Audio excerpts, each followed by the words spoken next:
Hi, welcome to Lupus Speaks podcast, where we shine a spotlight on lupus who are bossing it in business, inspiring others, and making a mark in the lupus community.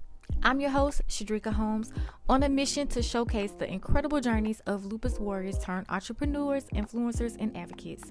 So get ready for empowering stories, insightful conversations, and a dose of inspiration. This is not just a podcast, it's a platform for you to dream again. So join me as we explore the possibilities beyond lupus and celebrate the resilience of lupus community.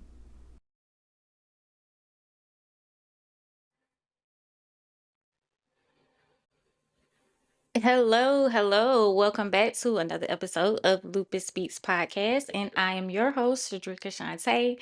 And today we have our first guest of the new year, Miss Salathiel Deloach. Hello. And I'm super excited to have you on the show. I am So excited to be here with you. it's been such a long time since we have connected.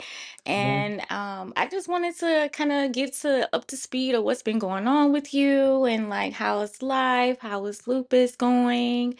Can you tell us a little bit about your journey and like what are your perspectives on going into advocacy and things like that? So my journey has been, or it is going, rather smooth for the most part at this time. I have been dealing with what I call as Charlie horses. But other than that, that's kind of been my only real hiccup that I've been dealing with in my current season. But, I've been diagnosed coming up on 23 years of life living with lupus. And so life has just been life. Yes, lupus has been looping, Yeah, I know, right? especially in this cold weather season. Like, Yeah, whoa, it's been yeah, like a roller coaster. yeah. And here in Savannah, we can go from spring, winter, fall all in one day. So you just never know. You walk outside with one jacket on and you come back and you don't need a jacket. Right. So I wanted to give like a little backstory on how we met because Yeah, it was definitely unexpected. So I actually attended a lupus foundation, I guess a summit. It was a lupus summit, yeah. right? Hmm. In 2019. So that was like my first time really being involved in the community and like seeing what's going on. And I just so happen to have some paper business cards. Yeah, it worked. It worked. And I set it on different tables, and you just so happened to get one. And you was like, I'm going to check this out. And then we just kind of got to talking, and it just so happened that you were actually from Savannah. And that's where my original hometown was from. So it was easy to just like link up. That's And it. yeah, it was just a great thing. It was authentic. Yes, it was. And it was unexpected, and it was opening me up to the way of the world and how things work and how serious it really is to be able Right, to be involved and advocate for lupus and for yourself and being able to find a voice. So right. could And you that was actually my first summit as well. oh wow. So it Yeah, just seemed like you was like so experienced and you fit right in. No? Okay. not at all. Can you share a specific moment when you realized lupus wouldn't define your limitations in achieving your goals? Ooh, that's a good one. For me, it was, I would say, after my last, if you will, hospitalization, because within that hospitalization, I was not told the things that took place by my family. And even still to this day, I wasn't told what took place. And so that, if you will, disturbed me, because I wanted to know, but I guess that it was so gruesome that they still don't want me to know what that experience was. But after that took place, I I reclaimed my life because while I was laying on that hospital bed, the thing that I remember the most is literally, lying flat on my stomach. And, when people would try to talk to me, or I had a cousin to come in and she would sing to me, and singing is a thing for me. And I would try to sing with her, and I just didn't have the wind. within my lungs. I didn't have the projection within my voice. And I was like, when I get out of here, I'm going to use my voice like I have never used my voice before. Because if lupus will do this to me, and I had a sports background, so I was very athletic, and independent, if you will. And so for lupus to be able to do something like that, it angered me. And Right. it angered me to the point where I felt like my voice, lupus tried to take my voice, and I was going to show lupus that lupus couldn't have my voice. I Wow. was going to dedicate me, my whole, my everything to, raising awareness of what lupus is and what lupus can do to the body. And also some of the disparities that we as lupus warriors that we deal with, that the world just has no clue of. Right. Because we go through life and we make it look so good, So good. Look we at make us. it We look look so so good. good. Right. You make it look like lupus is so, it's so simple, but it's one of the most hardest journeys that I have ever been on in my entire life. And so I intentionally applaud lupus warriors that are on this journey, and a lot of them, their journeys are a lot harder than mine. And so Right. I'm intentional about applauding lupus warriors and being a part and celebrating lupus warriors in any and everything that they do that's positive. Yeah. So let's dive into this foundation. Like, what inspired you to establish our own Lupus 501c3, the Deloach Lupus Foundation of Savannah, Georgia? Yes, ma'am. Yes, ma'am. It was my journey. When I was diagnosed with lupus, I was in the emergency room. So this was me immediately when I found out that I was diagnosed with lupus. I Oh, went to the wow. emergency room, and I went to the emergency room because I was having stomach pains, and my hands and my feet were swollen to the space like the size of footballs, and I literally could not walk on my own feet. And when I went to the emergency room, the physician that was on call, I'm so grateful, was a rheumatologist. And that is Mm. just so unheard of. Right. It was literally just my blessing. And at that time I had the butterfly rash, and my family, of course, we didn't know what it was. We just know that I had a rash on my face, the stomach, and my feet and my hands. And so he immediately looked at me and he told me, "You have lupus." And we were dumbfounded, Right. And the first thing that he handed me was a pamphlet. And I was Mm. like, okay, here is what lupus is. I'm going to run all of these tests and, let's see. And as I'm reading the pamphlet, you see words like debilitating and death and, short lifespan. And it's like, I don't want this foolish. Yeah. I Yeah. don't want this paper. Get this mess. But, that space of, my family having the opportunity, my mom was with me, having the opportunity to just read the basis of what lupus was and how it could affect the body, and the reality of what was happening to people that was being diagnosed with lupus, because I was diagnosed in 2001. And there really wasn't much going on in the world of lupus from a research, if you will, perspective. I don't think that there was not even one medication that was dedicated to lupus at that time. And so we were taking cancer medications and things of that nature. But when he came back and, said that I was diagnosed with lupus, I immediately began dealing with kidney failure. The stomach pains turned out to be kidney failure. Oh, And wow. I Okay. in that experience, I unfortunately flatlined, and they, revived me. And I was in the emergency room or in the hospital for darn near 2 months. And, Wow. again, no knowledge of what's happening to me. I'm 17, 18 years old, no resources, no community. And that is what drove me to start the organization.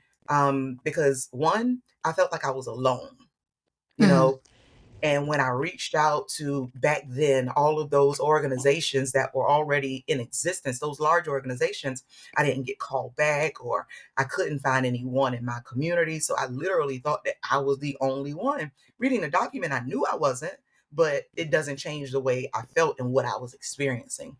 And so as I got well, I was intentional about making sure that, one, lupus warriors knew that they were not alone. And I think that's most critical when you are diagnosed, whether it's you newly being diagnosed or you are like me, going on 23 years on the journey, having people that you can relate to that get it, you know? Yes. And That's then, so important. right, those resources. I had no resources, so my where to go and get things from. So I want to be able to, with the organization, be able to direct warriors to the resources that they need, whether that's being able to get food, housing, medication, finding doctors, whatever that might be. Just making sure that lupus warriors have a resource, because trying to go through um, looking for telephone numbers or looking for doctors, it's stressful in itself. It And is. with lupus, stress is a trigger to a flare. And so if I can help a lupus warrior on their journey not have to experience the things that I had to experience, that's what I'm shooting for. Okay. That sounds good. It's so inspiring because that's like having something that magnitude is just even finding funding is a huge thing when it comes to lupus and just being able to provide the things that you need that's essential without having to lean on so much of your family finances because being in those situations you cannot work. No, You really can't do anything for yourself but try to survive. exactly. So, financial aspect of it and finding resources that'll help you, Mhm. get through that is very, very important. Right, right, right. So, how do you balance your health needs with your advocacy and influence and things like that that you're doing? um, and I work. Right. Full-time employee for the state of Georgia. As you stated, I full-time run the organization, and I live, with the diagnosis of lupus. And it's really just a balancing act and listening to my body. If my body tells me to lay down, I listen now. I didn't used to. Right. Yeah. I didn't used to, but now I listen, and I'm really intentional with the people that I engage. I make sure that those that are around me, from an advocacy perspective, in the community, I make sure that they know that I've been diagnosed. Because a Hmm. lot of times when people run organizations, they don't have that, that true attachment, Connection. if you Yeah. will, like the living attachment. It might be a past experience that drove it, but I'm living the life of someone who's been diagnosed with lupus. So I'm intentional about communicating. Communication has truly been key. And with my family, like I said, with those in the community, just making sure they understand. So when I am not present on the scene, it's not because I don't want to show up, or when I plan to be to a place and I can't, be there because, something is going on with my health or I'm just tired. I make sure the person that's hosting that event knows, I know I told you I was coming, but XYZ is happening, and this isn't normal. I can't plan it, but I want to make sure that I communicate that you might be expecting me to enter into a room and I'm not going to be able to today. I still make a donation to whatever their cause is. That's the way we show up, or you make sure you help promote whatever that case may be. But, you make sure that that person still feels the love, but also understand that you have to be your authentic self. Yeah. Do you think that people are more understanding because you do live the life of a lupus warrior versus, just somebody who's representing the community? So a lot of people, unfortunately, I don't move like your typical, if you will, person that's been diagnosed with lupus. Outside of me telling someone in the scar that's on my forehead, people usually don't think that I am someone that's been diagnosed with lupus until like you actually get put into the hospital. It's like, oh, she did say she had lupus. That's really what's going on. So sometimes it's that space of, we don't look, whatever that means. We don't Hmm. look like someone that has lupus. And so people don't really realize it sometimes, or they forget about it because you're so present. They forget about it. And so it's not a challenge from a people perspective, but it can be a challenge for me. Yeah. Okay. So, what advice do you have for others with lupus that might be hesitant to pursue their dreams or become advocates? Don't. Don't doubt yourself. You know, so often we ask ourselves, like, is this really what I'm supposed to be doing? Or Yes. can I really do this? My health is going this way. Should I even attempt?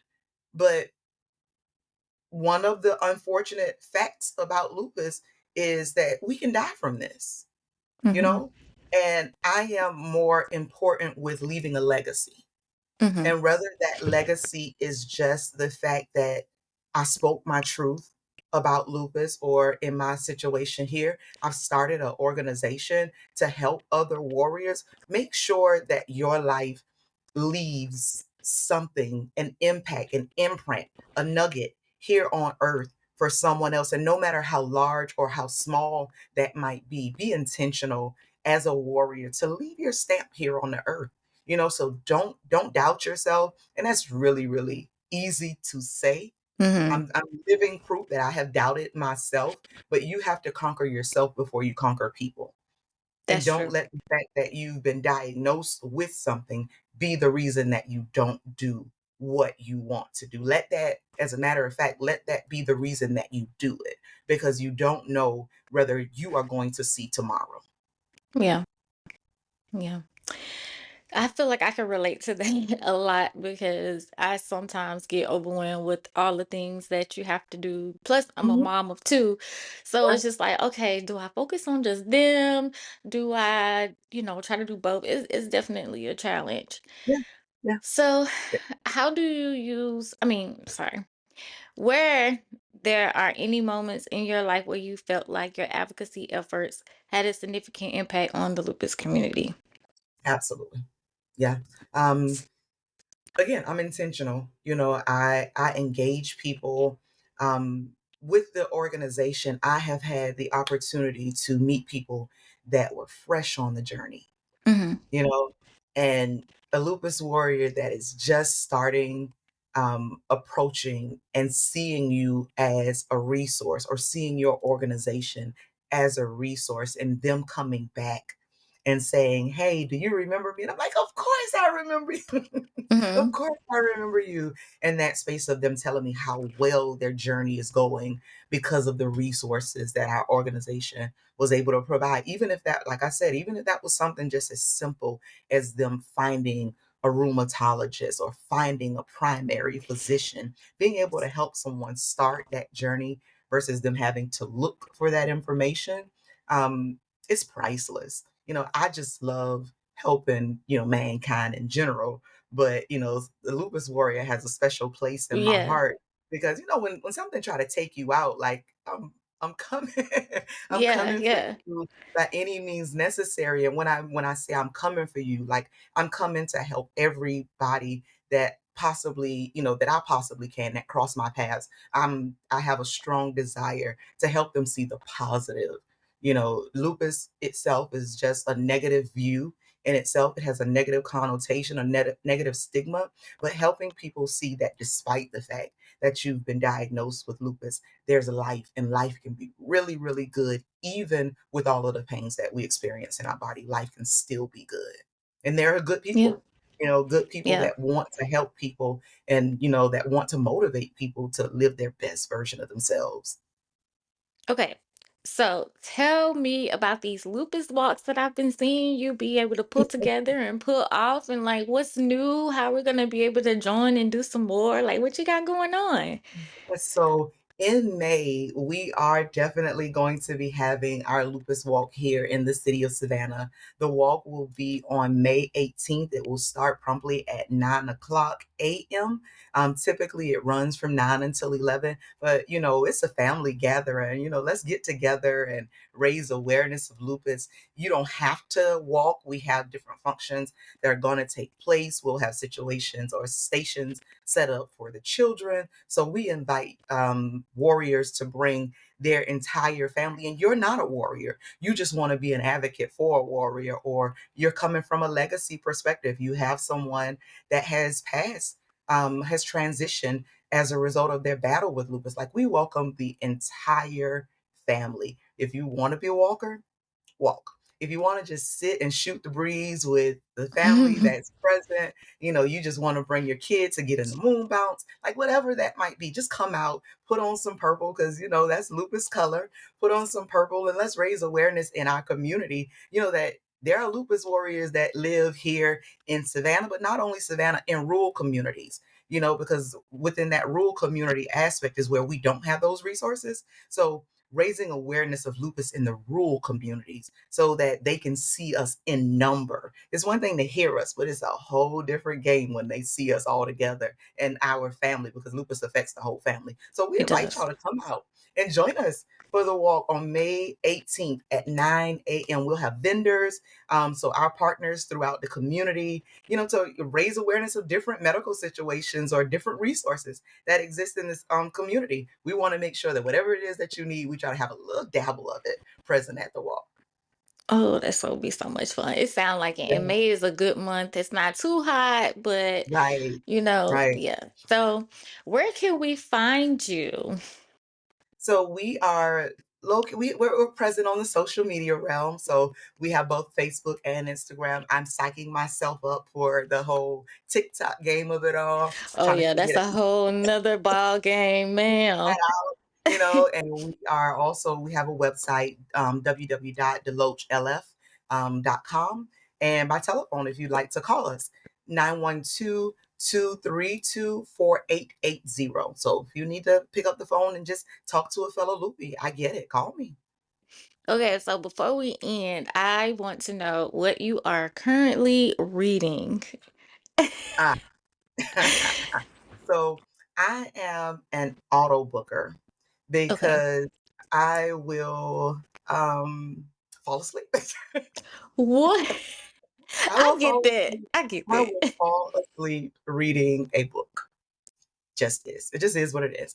So I'm an auto booker because I visualize as I'm reading the book, and I can't think of the name of the book in this present moment. Go figure. But it is all about management, and building the people that you work with, because I've been in operation for going on 3 years now, in that space of trying to build a team. And with Hmm. building that team, I want to make sure that I, as a leader, am able to pour into them, but in addition to pouring into them, help them reach their full potential, because I want people around me, to operate in their gifts, even through my organization. That promotion, help people see them, their whole self. Yeah. Right. That's good. That's awesome.